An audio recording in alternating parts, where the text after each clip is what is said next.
이 시간 오후 예배를 함께 드리는 모든 성도님들께 하나님의 은혜와 평강이 함께 하시기를 바랍니다. 오늘 본문의 배경은 예수님이 공생애를 마치시고 3년 만에 예루살렘으로 들어가실 때입니다. 얼마 안 있으면 십자가에서 돌아가시는 그때입니다.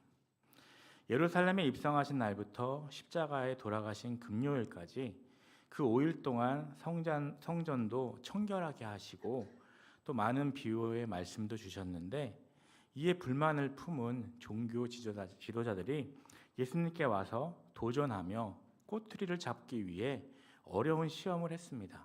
그러나 그들은 모두 실패했습니다. 그리고 또 다시 도전을 하는 것입니다. 34절 말씀입니다. 예수께서 사두개인들로 대답할 수 없게 하셨다함을 바리새인들이 듣고 모였는데, 그 당시 유대인들의 가장 큰 종파가 사두개파와 바리새파였습니다. 사두개파는 주로 제사장들이 속해 있었는데 그들의 특징은 부활도 없고 영도 없다고 하는 것이었습니다. 그러나 이 바리새파는 그것들을 다 믿었고 율법을 곧이곧대로 다 지키려고 하는 그런 파였습니다. 사두개파와 바리새파는 당시에 서로 앙숙이었습니다. 하지만 그들은 공공의적인 예수님을 고소할 꼬투리를 찾기 위해서 힘을 합칩니다. 그리고 그 중에서 한 율법사, 어쩌면 그 중에 가장 똑똑한 사람을 내세워서 질문을 합니다. 35절에서 36절 말씀입니다.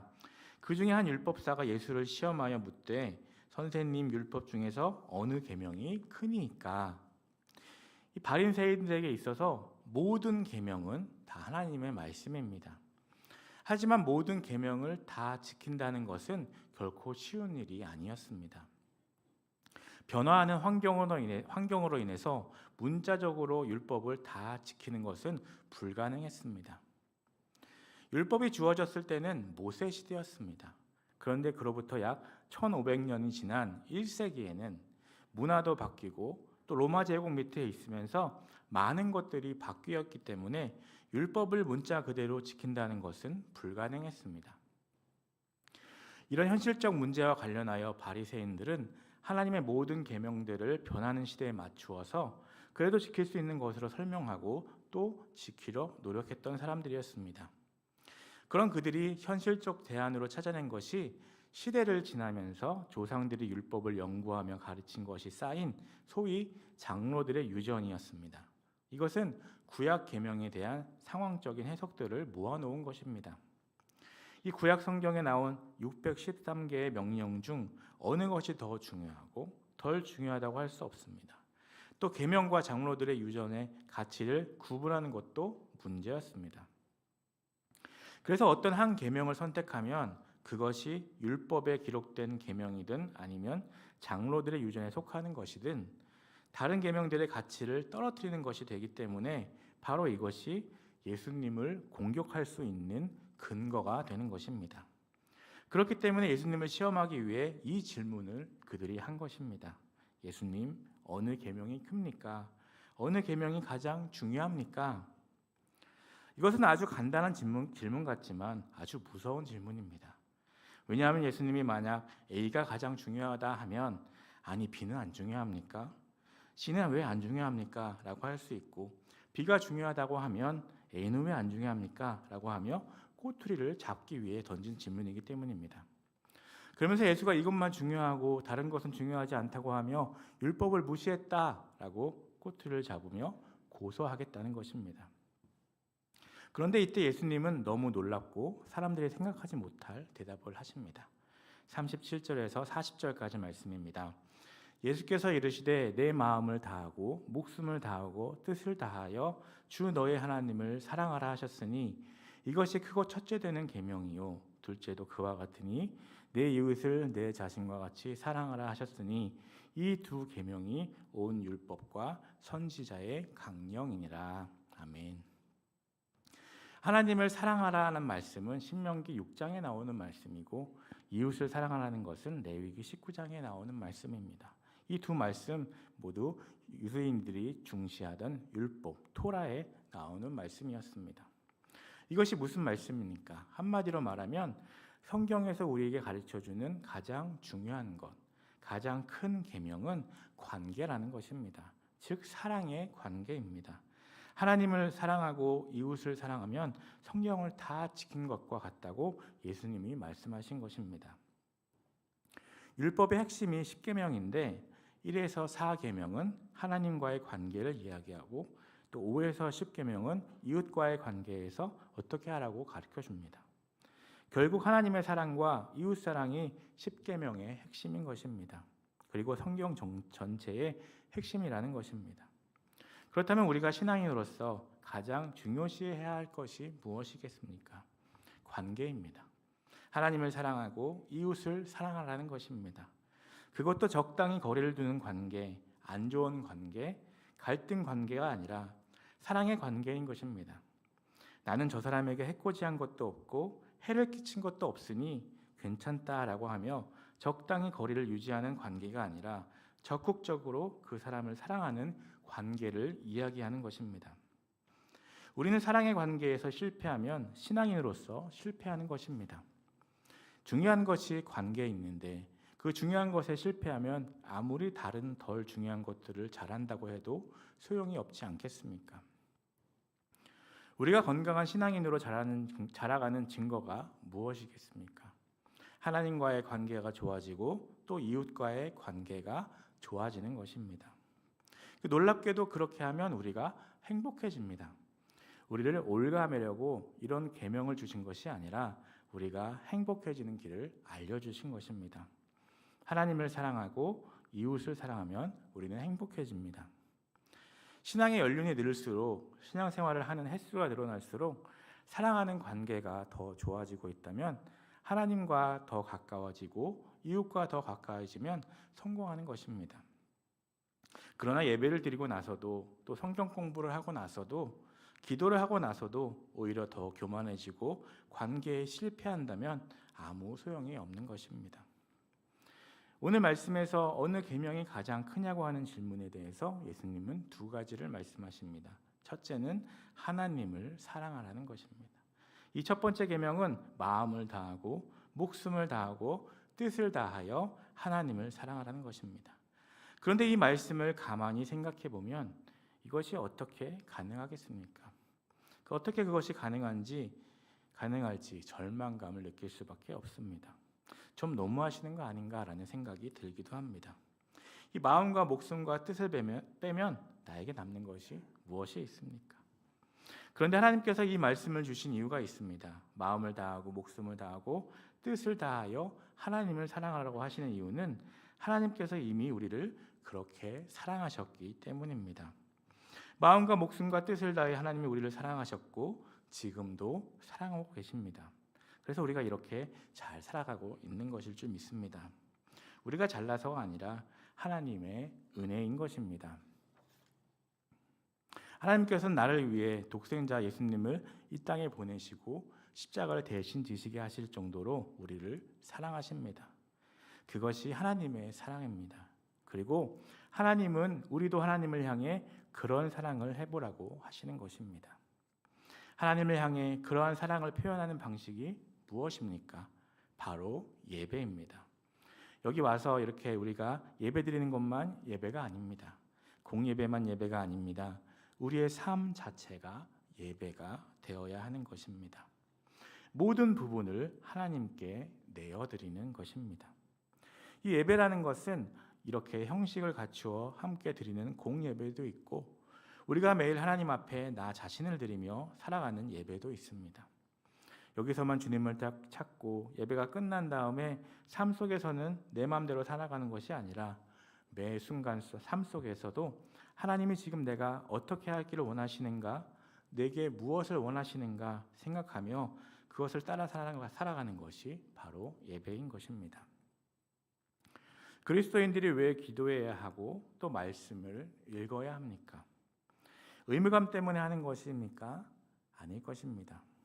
하나님을 사랑하기 때문에 또 하나님과 교제하고 싶어서 하나님의 말씀을 읽고 묵상하며 기도하는 것입니다. 또 일상생활에서도 하나님을 사랑하기 때문에 거짓말하지 않습니다. 하나님이 싫어하시니까 하나님을 사랑하기 때문에 남에 대한 헌담을 하지 않습니다. 하나님을 기뻐하지 않으시니까 하나님을 사랑하기 때문에 최선을 다해 정직하게 일합니다. 그렇게 할 때 하나님이 기뻐하시기 때문에 그렇게 하는 것입니다. 그렇다면 나는 얼마나 하나님을 사랑하고 있습니까? 우리가 하나님만 전심으로 사랑할 수 있다면 삶의 모든 문제는 해결될 수 있습니다. 나는 하나님을 사랑하고 있는가 항상 질문해야 합니다. 수직적으로는 하나님과의 관계가 중요하고 수평적으로는 이웃과의 관계가 중요합니다. 분명히 하나님을 사랑하라 하는 것은 크고 첫째 되면 계명이라고 하셨는데 39절에 보면 둘째도 그와 같으니라고 하셨습니다. 이게 무슨 말입니까? 그라는 것은 첫째이니까 둘째가 첫째와 같다는 것, 즉 첫째와 둘째는 똑같이 중요하다는 뜻입니다. 다시 말해 하나님과의 관계와 이웃의 관계는 별개가 아니라 똑같이 중요하다는 것입니다. 하나님 사랑은 중요하고 이웃 사랑은 해도 되고 안 해도 되는 것이 아닙니다. 똑같이 다 중요한 것입니다. 하나님과 올바른 관계에 있는 사람은 이웃과의 관계도 올바르다는 것입니다. 하나님을 사랑한다고 하면서 이웃과의 관계는 엉망이라면 예수님은 그것이 아니야 라고 하십니다. 하나님을 사랑하면 이웃을 사랑하지 않을 수가 없기 때문입니다. 이웃을 사랑하지 않으면서 하나님을 사랑한다고 하면 그것은 거짓말입니다. 요한일서 4장 20절에서 21절 말씀입니다. 누구든지 하나님을 사랑하노라 하고 그 형제를 미워하면 이는 거짓말하는 자니 보는 바 그 형제를 사랑하지 않는 자는 보지 못하는 바 하나님을 사랑할 수 없느니라. 우리가 이 계명을 주께 받았나니 하나님을 사랑하는 자는 또한 그 형제를 사랑할지니라. 아멘. 하나님을 사랑하면 반드시 이웃을 사랑하게 되어 있습니다. 이 둘은 별개가 아닙니다. 나와 하나님과의 관계가 어떤지를 알려면 이웃과의 관계를 보면 알 수 있습니다. 아무리 예배하면서 뜨겁게 기도하고 찬양하고 은혜를 받는다 해도 또 아무리 많이 새벽에 기도하고 철야하며 기도하고 성경을 많이 안다고 해도 다른 사람들과 자꾸 문제가 생긴다면, 다른 사람을 미워하고 갈등이 생긴다면 그것은 하나님의 관계가 잘 되고 있지 않다는 증거가 될 수 있다는 것입니다. 하지만 살아가면서 아무 갈등이 없을 수는 없습니다. 때로는 미워하는 사람이 생길 수도 있고 갈등이 생길 수도 있습니다. 그러나 정말 하나님을 사랑하는 사람은 성령님이 그 안에서 찔러주시기 때문에 그 관계를 사랑의 관계로 바꿔보고자 애쓰며 나아가게 되어 있습니다. 사람은 관계에서 행복을 느끼는 존재입니다. 관계가 깨지면 정말 지옥입니다. 부귀와 명성과 권력과 학벌을 다 갖추고 있어도 가족이나 친구나 직장 동료나 다른 교우들과의 냉랭한 관계에 있다면 삶의 만족과 기쁨을 누리지 못하게 됩니다. 우리는 사랑하도록 만들어진 존재이기 때문입니다. 그래서 관계가 깨지면 행복하지 못합니다. 또한 인간관계가 빈약한 사람들은 고독에 시달립니다. 갈등이나 미워하는 관계가 아니더라도 인간관계가 빈약하고 별로 없으면 고독에 시달리게 되는 것입니다. 그래서 지금 이 시대에는 고독에 시달리는 사람들이 너무나 많이 있는 것입니다. 그렇다면 왜 삶 속에서 다른 사람들과 갈등이 생기는 것일까요? 다른 사람의 이야기를 들으려 하기보다 자기 이야기로만 하려고 해서 그렇고, 또 서로 토론하다가 논쟁이 되어 버리는 것입니다. 특히 자기 주장만 강요할 때 갈등이 생깁니다. 미워하고 갈등이 생기는 것은 연습을 안 해도 너무 잘합니다. 연습을 안 해도 미워하는 것은 너무 쉽습니다. 그러나 사랑하고 용서하는 것은 아무리 연습해도 아무리 노력해도 쉽지가 않습니다. 그래서 우리는 사랑하는 연습을 하고 훈련을 끊임없이 해야 하는 것입니다. 그 훈련을 하는 공동체로 주님이 허락하신 것이 바로 교회입니다. 교회 공동체 안에서 사랑하고 용서하고 품어주는 법을 훈련하고 연습하는 것입니다. 교회는 사랑을 연습하고 훈련하는 곳인 것입니다. 예배에 살짝 왔다 가는 식으로는 도움이 안 됩니다. 교회 내에서도 친밀한 사랑을 나누는 이 소그룹 공동체 안에서 어떻게든 서로 사랑하고 섬기는 훈련이 필요한 것입니다. 같이 지내다 보면 가끔 미워질 때가 있습니다. 그것도 용서해 보는 것입니다. 그저 다른 사람들과 별 문제나 갈등 없이 적당히 거리를 유지하며 지내는 것은 내 이웃을 내 자신과 같이 사랑하라는 하나님의 말씀을 지키는 것이 아닙니다. 적극적으로 사랑을 실천하는 것이 말씀을 지키는 것입니다. 자기 스케줄에 맞추어서 하고 싶을 때는 하고 하기 싫을 때는 안 하는 것은 말씀을 지키는 것이 아닙니다. 운동도 똑같지 않습니까? 하고 싶을 때 하고 하기 싫을 때 안 하면 자기 몸에 별로 도움이 되지 않습니다. 하기 싫어도 해야지 자기 건강에 도움이 되는 것처럼 사랑의 연습도 꾸준히 해야 우리에게 영적으로 도움이 되고 하고 싶을 때는 하기 싫을 때 하고 싶을 때는 하고 하기 싫을 때는 안 하면 별로 도움이 되지 않을 것입니다. 그래서 우리가 힘들어도 모이고 하기 싫어도 해보고 하는 연습을 하며 나아가야 합니다. 하다 보면 괜찮을 때도 있습니다. 같이 하고 싶지 않은 사람이 생길 수도 있습니다. 그래도 해보는 것입니다. 왜냐하면 주님이 원하시니까. 그러다 보면 자기도 모르는 사이에 사랑하고 용서하고 섬기는 것이 자기 몸에 배게 되는 것입니다. 그러면서 점점 더 예수님을 닮아가고 영적으로 자라갈 수 있는 것입니다. 여러분 하고 싶으면 하고 하기 싫으면 안 하시는 예수님을 상상하실 수 있으십니까? 사랑하고 싶으면 사랑하고 미워하고 싶으면 미워하시는 예수님을 상상할 수는 없습니다. 항상 그분은 항상 사랑을 베푸시는 분이십니다. 항상 용서해 주는 분이십니다. 그 예수님을 우리가 훈련하면서 닮아가는 것입니다. 하나님 사랑과 이웃 사랑이 별개가 아니라고 하시면서도 또 첫째가 있고 둘째가 있다고 하십니다. 그것은 바로 순서를 말하는 것입니다. 첫째가 하나님의 사랑이고 둘째가 이웃 사랑입니다. 하나님과 먼저 올바른 관계가 이루어져야 그 다음에 이웃 사랑도 가능해진다는 것입니다. 왜냐하면 우리에게는 다른 사람을 사랑할 수 있는 능력이 없기 때문입니다. 우리가 어떻게 다른 사람을 사랑할 수 있습니까? 우리는 철저히 이기적인 존재입니다. 우리는 물론 사랑을 할 때도 있습니다. 부모는 자녀들을 사랑하고 사랑하는 사람들이 있습니다.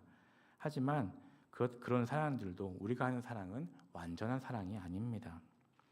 그래서 하나님의 사랑이 나를 채우고 그것이 넘칠 때 옆으로 흘러가는 것입니다. 채워야 넘치고 그래야 옆으로 흘러나갈 수 있습니다.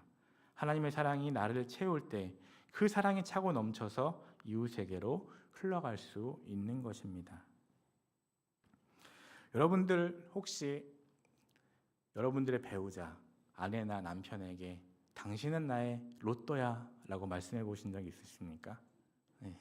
당신은 나의 로또야, 이게 무슨 말일까요? 행복이다, 축복이다, 행운이다 이런 뜻인 줄 저도 그렇게 알았는데 그것이 아니랍니다. 와, 어떻게 이렇게 안 맞을 수가 있냐? 당신 나랑 진짜 안 맞는다, 로또다 이런 말이랍니다. 네. 결혼에 관한 책들이 많이 있는데 그 중에 인용되는 말 중에 이런 말이 있습니다. 결혼의 성공 여부는 자기에게 맞는 사람을 발견하는 데 있지 않고 자기가 결혼한 사람에게 적응할 수 있는 능력에 달려 있다. 행복한 결혼이란 얼마나 완벽한 사람을 만났느냐, 얼마나 나에게 맞는 사람을 만났느냐에 따라 결정되는 것이 아니라 서로가 서로에게 얼마나 잘 적응하고 배려하고 맞춰줄 수 있는 능력을 가지고 있느냐에 따라서 결정된다는 말입니다. 일리가 있는 말이죠. 교회 생활도 마찬가지입니다. 함께 교회 생활을 하다 보면 처음엔 좋았는데 이상한 점이 발견될 수 있습니다. 저 사람이 저런 사람이었나? 하고 놀랄 때도 있습니다. 가깝게 서로 지내다 보면 상대방의 부족한 면을 발견하고 싫어질 수도 있습니다. 그럴 때 대부분 사람들은 저 사람은 나와 잘 맞지 않는구나 하면서 슬쩍 피하거나 그곳에서 자리를 떠납니다. 그러나 그래서는 신앙도 인격도 성장할 수가 없는 것입니다. 그럴 때는 피하거나 떠나는 것이 아니라 그런 상대방에 대해 내가 배려하고 맞춰줄 수 있도록 노력해야 하는 것입니다. 하나님, 제가 어떻게 하면 좋겠습니까? 하나님께 구하며 나아가야 하는 것입니다. 하나님은 왜 그런 힘든 사람을 내 앞에 두셨겠습니까? 나를 사랑하셔서 나를 훈련시키시기 위함인 줄 믿습니다. 조금만 싫으면 피해버리거나 도망가면 어떻게 믿음이 자라고 어떻게 주님이 원하시는 인격이 될 수 있겠습니까? 많은 사람을 만날수록 대부분 사람들의 문제의 핵심은 관계라는 것을 깨닫게 됩니다. 하나님의 관계가 제대로 안 되었기 때문에 삶에 여러 문제가 발생할 수 있습니다. 인간 관계의 문제도 결국 하나님과의 관계에 문제가 있어서 발생하는 것일 수 있습니다. 신앙인은 그렇습니다. 일단 하나님과의 관계에 최우선순위를 두고 살아가야 합니다. 그럼 나머지는 자동으로 따라오게 되는 것입니다.